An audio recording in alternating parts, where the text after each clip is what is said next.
While the United States leads the world in corn and soybean exports, second and third in those two categories are Brazil and Argentina, with Argentina second in corn and third in soybeans, but first in the export of soy oil and meal. Earlier this week, we asked Roy Smith how constant hot weather with little precipitation in South America has led markets higher here at home.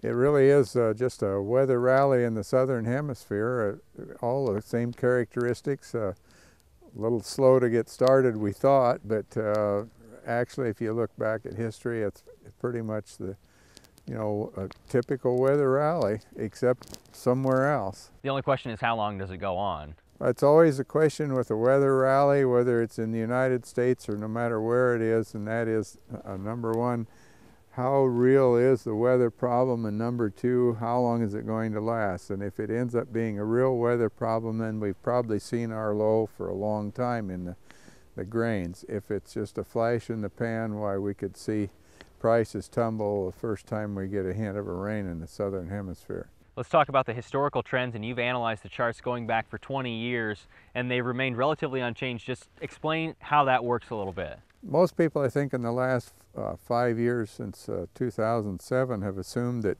because the price level is so much higher than it was back then, that the whole nature of the market has changed, and that's not the case at all, because I looked at the last 20 years of grain prices, corn and soybeans, and compared them to the most recent 5 years from 1970 through, 2007 through 2011.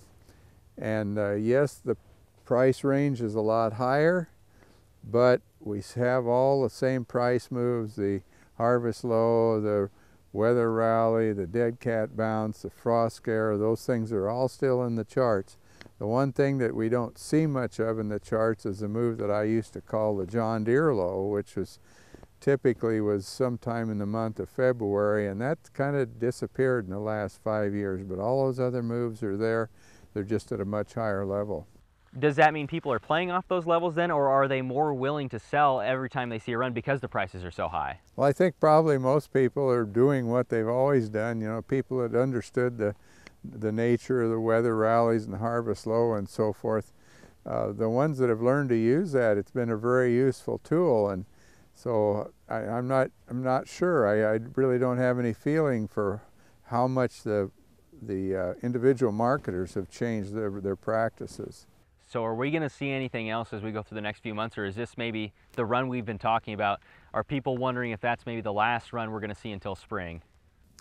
Typically what we see is the market gradually, starting around the 1st of January or the 1st of the new year, in the corn market especially, just a gradual uptrend going all the way through the middle of June.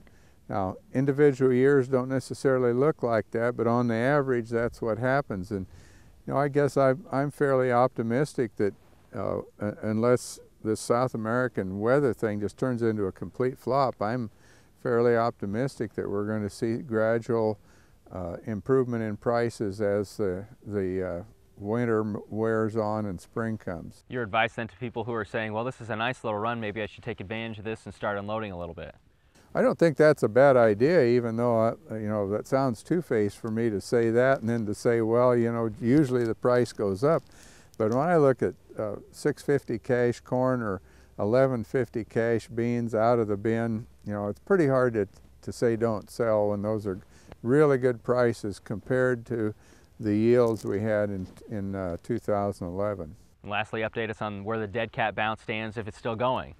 I normally stop tracking the dead cat bounce at the end of December, and we actually had one day back in November or December when the price got below the harvest low price for one day and then turned around and came back up, and with the South American weather rally, we're back up towards the top of that. So I'd say I'm not watching the dead cat bounce anymore, but here it is. So you're watching it with one eye, maybe? Yeah, something like that. Next week, we'll talk with University of Missouri-Columbia Extension economist Ron Plain about how higher grain prices will affect hog markets in 2012.